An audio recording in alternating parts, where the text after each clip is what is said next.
Hello everyone, Dr. Vasquez here. What I'd like to do is introduce myself and also give you an update on some new information and a new presentation that I have on fibromyalgia. This presentation will be given as part of my role as the Director of the Medical Board of Advisors at Biotics Research Corporation. Our next event will be at the Florida Chiropractic Association's Winter Convention, and this will be held at the Waldorf Astoria in Naples, Florida. This event has been approved for continuing education.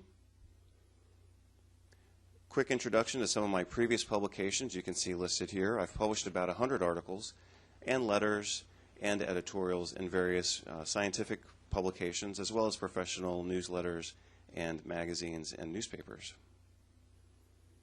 I've written 10 books. The most recent book is called Fibromyalgia in a Nutshell.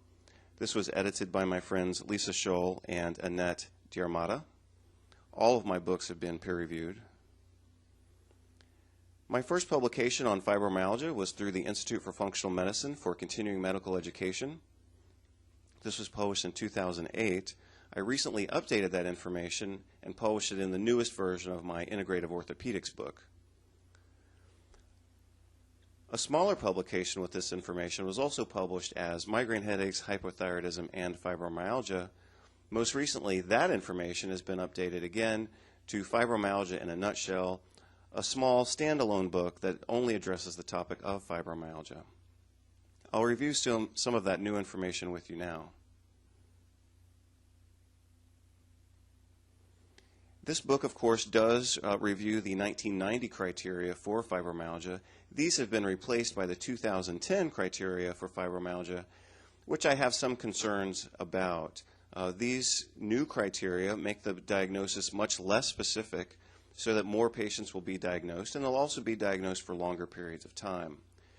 I also have some concern about these new criteria because they were sponsored by the drug company that sells the drug that's been FDA approved for fibromyalgia. So there's a clear conflict of interest when the drug company has begun to define the very disease that they are treating with their medication.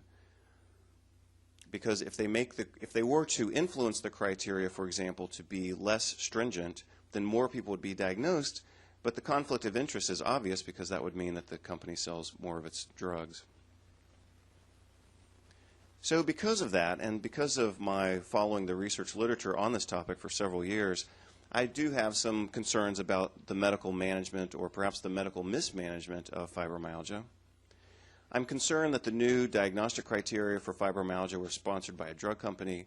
As you can see here from the 2010 report, these new criteria were sponsored by support, as they say, from the drug company that profits from the diagnosis of this condition. Eli Lilly actually sponsored the new revisions of the diagnostic criteria and perhaps influenced the criteria to be much broader. So what we can say about these new criteria is that they were funded by a drug company, as you can see quite plainly here. And also we see that the criteria have become much more loose and much more broad, much more non-specific, or I should say much less specific, so that more people can be diagnosed and they can be diagnosed for longer periods of time. I'm also concerned that most review articles published for doctors, so that doctors actually know how to treat this condition, those review articles are actually also funded by drug companies. If we look at this article published in Mayo Clinic Proceedings in 2011, this is called The Science of Fibromyalgia, and one of the concerns I had as I was reading this article is that they just seem to promote the model that this condition is of unknown origin, the patients just have too much pain sensitivity called central sensitization, and that the only treatments available for these patients were drugs. And I clearly disagree with that. I am concerned that all of the authors here were actually paid by the drug companies as well, as you can see here from the front page of the article. First author was paid by Pfizer as well as Forest Laboratories as well as Eli Lilly. And those are the three drug companies that sell the FDA-approved drugs for fibromyalgia.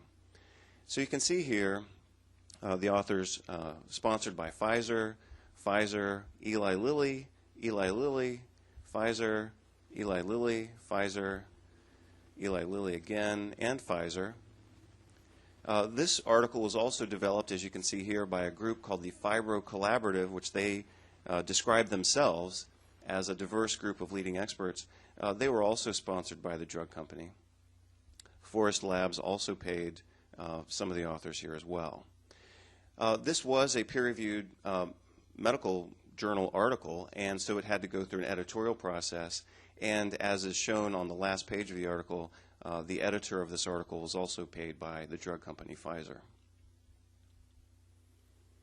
I'm also concerned that all three of the drugs that are FDA approved for fibromyalgia are actually potentially dangerous.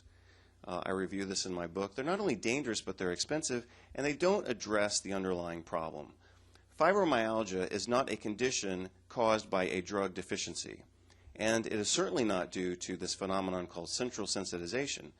So one of the models that's promoted for fibromyalgia is that these patients have just become too sensitive to pain, and therefore they need to take drugs for the rest of their lives in order to mask or alleviate that pain.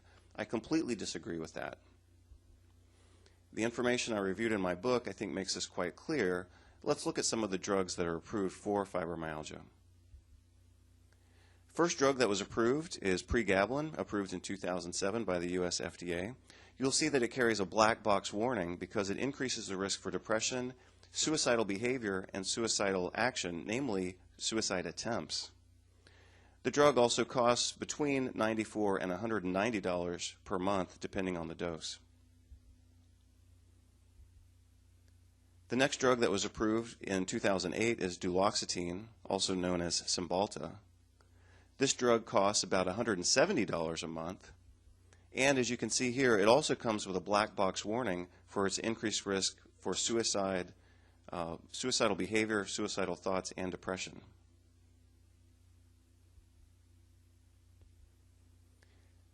Finally, in 2009, milnacipran was approved. You'll see that it also comes with a black box warning due to its increased risk for depression, suicidal behavior, and suicidal action. This drug also costs about $144 per month. So again, if you look at the last 3 points, point number 3 is all 3 drugs carry black box warnings due to their increased risk for depression, suicidal ideation, and suicidal attempts.